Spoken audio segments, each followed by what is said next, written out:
This is one that's, I think, I'm going to say difficult to do because it's such a simple thing to do, showing up for yourself. And I think if for whatever reason, it's hard. So like and I'm just going to relate it to myself, right? So like I like giving. I enjoy giving. Mm-hmm. Seeing Diana smile, seeing my family smile, hell, even you smile, like Mm-hmm, good. Mm-hmm, mm-hmm. Yeah, I feel good. I feel like I'm content, right? But then there's some days where you're like, why do you not feel happy? If other people are happy and the people around you are happy, why are you not happy? But it's that same idea. It's like, what did you show up for yourself? What are you doing for yourself to get you to that happy stage? And I'm slowly learning that now. You know what I mean? Like literally had I don't know if I had a religious breakthrough. I don't know what it's been, but the past 2 weeks has just been like this mental, are you doing it? Are you not doing it? Like you need to make the decision now. No one else can make the decision for you. If you're going to do business, are you doing it? And if you're not going to do business, get the hell out of it. Because you know what I mean? It was almost like this constant back and forth. And that's one of the underlining things. Like, because if it's on you, you're showing up for yourself, but you're doing it all for the abundance of God, so on and so forth. But it's like you're showing up. Like it is you. How do you do it? And that's scary. It's very scary. It's so true. You know what made me think of, I don't know if it's a saying, but no one can ever hit a grand slam sitting on the fence. Makes sense. Right? And that's what you're talking about. Like we're on the fence. We're like, what are we going to do? Am I going to jump off and just start sprinting in the direction of life that I want to? Or am I going to stay on the fence? Yeah. Right. You say it all the time, jump and build the ground to land on. Yeah. But like you've been saying it to me for a very long time. And in my head, I'm like, yeah, that makes sense. It makes sense. And it's like, does it make sense? Or is it just you're saying yes to somebody for the long time for the sake of it? It sounds good. Yeah. Right? It's like, oh, that sounds great. And now it's like actually living it. It's like, well, what are the answers? There are no answers. Yeah. You don't know the answers. Yeah. Most people don't do it. It stinks. Crazy. It stinks. They want to so bad, but the people they'll find a way or they find an excuse. Exactly. Right. You're going to rationalize, everyone rationalize all their actions, but people also rationalize their inactions. Right. So and you know, my mom said something to me a long time ago. It's an ugly saying. She would go, Randy, make sure you die empty. Like, geez, mom. What? Like die empty? Sounds so mean. She goes, yeah, don't die with one dream left inside of you. Yeah. Right. It's tough because it's the fear of failure. There's so many aspects that come into play, but the easiest answer is to just not do it. That's the easiest answer. Well, then don't do it. But then, okay, then you're missing out on the joys of life. You didn't show up for yourself. Yes, exactly. Right, You didn't show up. Oh, that's the excuse? I don't need to do it. Okay. Right. You solidified your answer. Right. You didn't show up. Right. And I think this is a big reason why people will feel down because they know. We always know. You always know that if you could have done a little bit better. We always know that if you left something on the table. We always know that if you didn't speak up, you didn't pursue what you should have done in the moment. We always know. This came up yesterday, Ralph. So Maggie made a lot of money selling scarves this past year, which is like it's so cool. Crazy, right? I mean, there were days she'd come home with like $600. I'm like, Maggie, like, oh my God, love, like, and now and Maggie has the cash, right? Like, and she went and cashed it in for $100 bills.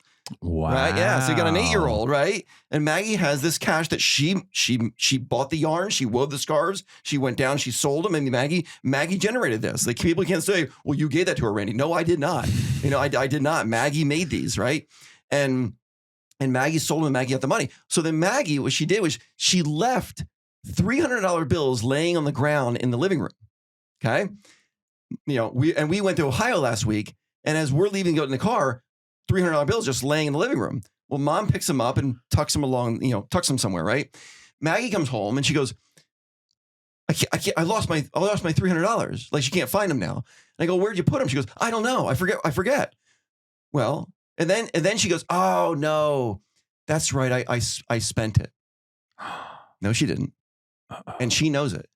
And we know it. She tried covering for somebody. Right. Well, no, and well, for herself. Yeah. She's basically finding the excuse. Oh no, yeah, I didn't lose it. I spent it. And I told Mama, don't ever give the $300 back. Wow. I go, let her own that, because she found an excuse for herself to rationalize. Oh yeah, I must have spent it. No, she knows she did not. And what I'll do is that money, Mom's going to take it and put it in her bank account, right? And then in about a month from now, I'm going to tell Maggie, Maggie, do you remember that $300? I know what happened with it. And I can tell you what happened here. You found an excuse to rationalize not having that money. You convinced yourself that you spent it, but you didn't spend it, did you? And she'll know. Right. And she'll go, no, I didn't. I go, don't ever find an excuse. Don't ever make an excuse up for yourself. That's a crazy point. Right. Don't ever believe a lie you tell yourself. Right. I mean, that's it. And we do. How many times do we do that in our life? Well, it's because of this. And I convince myself that is the real reason. No. And this is a real life thing playing out with Maggie right now, that in a couple of days, or maybe like 3 weeks, I'll go back to her and I'll show her the deposit slip. I go, Mom found that money and she put it in your bank account, but you convinced yourself you lost it or you spent it. Right. You go, you didn't, did you? And you knew it. Don't do that. You'll find a way or you'll find an excuse in life. Don't find excuses. I feel like there's so many lessons involved there because it's teaching you, one, to be accountable. It's teaching you to be responsible, but then to relate it to this, it's dependable, because if the money was there, it's dependent on mom and dad to do the right thing when the time comes. You see what I'm saying? It's just, there's so many lessons in one, and I don't have kids, so I'm not sitting here saying, yeah, that's it. No, it's just that's something that I don't want to happen to my kids, but if it does come down to when I have kids, something like that happens, I almost hope that happens so I could teach. It's a valuable lesson to learn. There's so many lessons like that all day long. I always say you basically don't let your kids get away with something that, how do I word it? You don't let your kids do things that makes you mad at them, if that makes sense. That makes you disappointed in them. Don't let them get away with it. Can you explain? Yeah. So like Joseph, one night Joseph threw away Maggie's toothbrush. Did we talk about that here? He threw it away and he lied to me about it. And then I remember, refresh my memory. Yeah. It was episodes ago. It was a while back. Yeah, it was. So pretty much if the kids do something that you know that they're just making up a story, whatever it is, in the moment, I always say there's no time like the current moment to learn the lesson. Don't let it pass. Because the moment that a parent would let the lesson pass, you're basically saying it's just not important enough to me. You're not important enough to me to talk about this. Like in the moment, no matter where you are or what it is, you stop and you talk about what's going on. And Joseph Boy, he did. He lied about, Maggie and I are looking for her toothbrush one night. We couldn't find it. Joseph, do you know what her toothbrush is? No, I don't know. Meanwhile, he threw it in the garbage can with the cat, the cat, food. So now we're not going to be reusing the toothbrush, right? And he did it because he was mad at Maggie over something. And he knew this. I crashed down on that little boy. I want to make sure that he knew it is not okay to lie, because when you lie to people, you'll lie to yourself. And when you lie to yourself, you won't show up for yourself. If you don't show up for yourself, you're going to have a very low self-esteem of who you are, because you can't even count on yourself. And if you can't count on you, no one else can. And this is it. You want high self-esteem? Follow through for yourself all the time. If you say you're going to go to the gym, go to the gym. If you're not going to go, say I'm not going to go. Do you ever hear the concept of pre-planned procrastination? I'm a victim of that. Right. Well, pre-plan it. I always say people procrastinate all the time. I do. You do. We all do. But if you pre-plan the time you're going to procrastinate, you won't feel bad about it. Because I pre-plan the time that I'm not going to do anything, that I'm going to just put it off. And then when you come down to doing it, you already have the game plan for it. I planned it out. It's called pre-planned procrastination. That's kind of fun. Pre-plan it. Is that coined? You want a high self-esteem? Build in the failures. You have to coin that if it's not coined. I think true. It's because it's such a true. Right. It's so true, but it's human nature. People need to just kind of do nothing for a while. I'm guilty of it, where it's like, I just don't want to do anything. Yeah. And I'll say it out loud. Like, it's just like, what are you doing? Like, nothing. I don't want to do anything. I just want to sit here and do nothing. And but you pre-plan it. But I could already, I'm going to relate that to, it's just a perfect thing. Cause when it comes down to editing, and it's just not this, just like in video editing, it's just, I know the process. I know my process. I'm so confident in my process that it's like, yeah, I could do 2 hours today. I could do 2 hours tomorrow, 2 hours on Thursday, Friday, so on and so forth. Or if I wait till Saturday and dedicate 5 hours of my time and do this part first with this part and this part and this part, I can then enjoy Wednesday, Thursday, Friday. I'm going to do that. I do that all. It's so the pre-plan, I pre-plan me not to do this to get it all done on the one day. So I get it all done perfectly fine on that. That's so funny, man. So funny. But yeah. Pre-planned procrastination. Yeah. It's something with this talk, it really makes me think about self-esteem, self-worth, confidence. Because when you're showing up for yourself, you will think more of yourself. And your self-esteem, your confidence will just rise. But so for people out there, because I feel like people don't show up for themselves all the time, though. I didn't do that for the longest time. And it's a lull. You feel miserable. You feel down. You're depressed. You're mentally. People take care of their pet better than they do themselves. That's true statement.